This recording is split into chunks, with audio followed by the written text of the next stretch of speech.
લક્ષ્ય ન્યૂઝ, એક નજર, એક લક્ષ્ય. સુરેન્દ્રનગરના યુવક દ્વારા શહીદ દિવસની અનોખી ઉજવણી. સુરેન્દ્રનગરના યુવક દ્વારા શહીદ દિવસની અનોખી ઉજવણી. સુરેન્દ્રનગર શહેરમાં હેર સલૂન ચલાવતા યુવાન દ્વારા છેલ્લા 7 વર્ષથી શહીદ દિવસની અનોખી ઉજવણી કરવામાં આવે છે, જેમાં આજના દિવસે હેર સલૂનમાંથી આવેલી તમામ આવક શહીદ થયેલા પરિવારોના લોકોને આર્થિક મદદ રૂપે આપવામાં આવે છે, જેમાં અત્યાર સુધીમાં 1.5 લાખથી વધુની રકમ શહીદ થયેલા જવાનોના પરિવારને આપવામાં આવી છે. આ સમગ્ર દેશમાં આજે 23 માર્ચ એટલે કે શહીદ દિવસ નિમિત્તે શહીદોને શ્રદ્ધાંજલિ આપવામાં આવતી હોય છે, ત્યારે સુરેન્દ્રનગરના યુવાન દ્વારા શહીદોને અનોખી રીતે શ્રદ્ધાંજલિ આપી આજના દિવસને વીરાંજલિ દિવસ તરીકે ઉજવી ઉદાહરણ પૂરું પાડ્યું છે.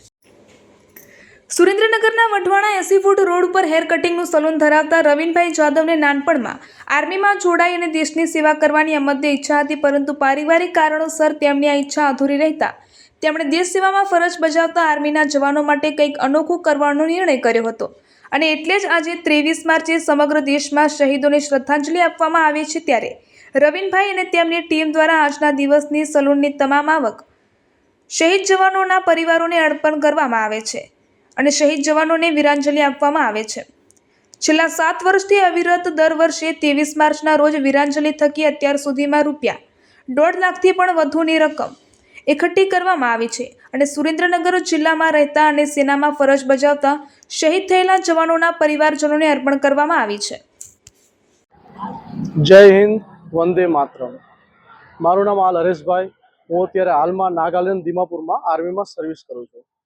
આજનો દિવસ એટલે 23 માર્ચ શહીદી દિવસ, જે આપણા વીર જવાનોએ શહીદ ભગતસિંહ, સુખદેવ, રાજગુરુ જેમણે બલિદાન અને કુરબાની આપી છે, તે દિવસે આપણા સુરેન્દ્રનગરમાં સિબાકા હેર સલૂનના રવિનભાઈ જાદવ તેમણે આ શહીદ દિવસે એક વીરાંજલિ કાર્યક્રમમાં તેમણે સિબાકા હેર સલૂનમાં જે પણ કંઈ તે અને તેમના સભ્ય દ્વારા, તેમના આગેવાનો દ્વારા જે પણ કંઈ આ ફૂલ નહીં તો ફૂલની પાંખડી જે પણ કંઈ રકમ આવે છે હેર કટિંગની, તે જે પણ આપણા દેશના જવાનો શહીદ થઈ ગયા છે તેમના ઘરે જઈને, તેમના પરિવારોને રૂબરૂ પોતે ખુદ જાતે જઈને જે પણ કંઈ રકમ આજના દિવસની આવે છે તે તેમના ઘરે જઈને રૂબરૂ જાતે તે ખુદ આપે છે.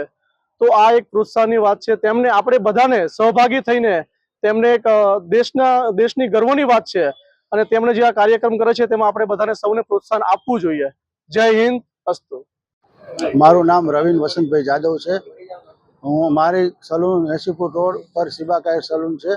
ત્યાં હું દર વર્ષે 23 માર્ચના દિવસે એક શહીદ દિવસ તરીકે ઉજવું છું. એ દિવસની જે પણ મારા સલૂન ઉપર આવક આવે તે હું શહીદ પરિવારને આપું છું, રૂબરૂ તેમના ઘરે જઈને. હું આ મારો કાર્યક્રમ 7 વર્ષથી અને 8મું વર્ષ મારું ચાલુ છે રનિંગ. અત્યાર સુધીમાં લગભગ 1.5 થી 2 લાખ રૂપિયા જેવું સમથિંગ મેં શહીદ પરિવારને ઘરે જઈને રૂબરૂ અર્પણ કર્યું છે. કેવી રીતે આવો વિચાર આવ્યો આવી રીતે શહીદ દિવસ ઉજવવો? જ્યારે હું નાનો હતો ત્યારે મને એક આર્મીમાં જવાનું એક ઈચ્છા હતી.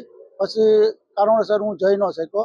પછી મને એમ થયું કંઈક આપણે કરીએ. આપણા દેશના જવાનો જે બોર્ડર ઉપર આપણા માટે થઈને તડકો, ટાઈટ, ગરમી સહન કરીને આપણી રક્ષા કરે છે, તો તેમના માટે જે પરિવાર તેમનો ઘરે છે જે શહીદ થઈ ગયા, તો તેમના માટે આપણે શું કરવું?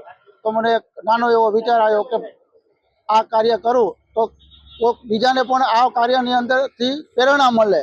તે માટે આ કાર્ય મેં ચાલુ કર્યું. હું ઘરે જઈને પણ ફૂલ નહીં તો ફૂલની પાંખડી તરીકે પણ હું એક થોડી ઘણી મદદ કરું છું. કેટલા લોકો તમારી યારે જોડાયેલા તમારી ટીમ? મારી ટીમમાં લગભગ 15 જેવા લોકો જોડાણા છે, અને મારા મિત્રો આ કાર્યની અંદર પણ મને ઘણો સપોર્ટ કરે છે. મારા સમાજના ભાઈઓ तथा मारा मित्रों आ कार्य ने बहुत सारो एवो सपोर्ट है बधाईनो मने।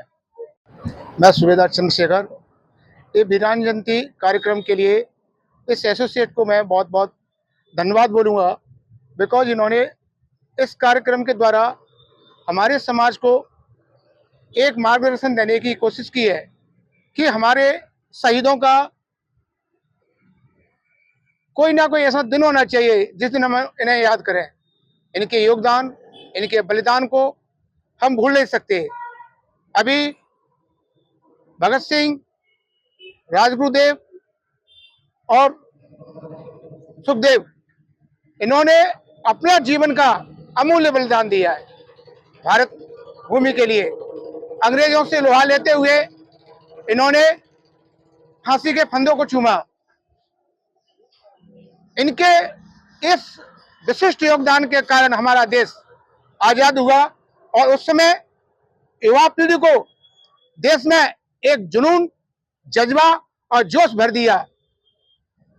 फलस्वरूप 15 अगस्त 1947 को हमारा देश आजाद हुआ, पर यह आजादी हमारी अभी बाकी है। आज हमारे समाज में भ्रष्टाचार, देश में आतंकवाद, किसी भी प्रकार के गैर सरकारी कानून के तहत जो भी काम करता है उसको हम लोग दंड देने का कार्य करेंगे। ये तभी संभव है जब हम इन महापुरुषों के बलिदान को याद रखेंगे और इनके हम बलिदान को व्यर्थ नहीं जाने देंगे। हम अपने देश को आगे बढ़ाएंगे, क्योंकि उन्होंने तो बलिदान दे दिया, परंतु आज हम बलिदान नहीं, आज हम समय देंगे। आज हम अपने समाज को, अपने सरकारी विभागों को उच्च बनाएंगे। इसी बात से मैं अपने वाणी को विराम दूंगा। जय हिंद।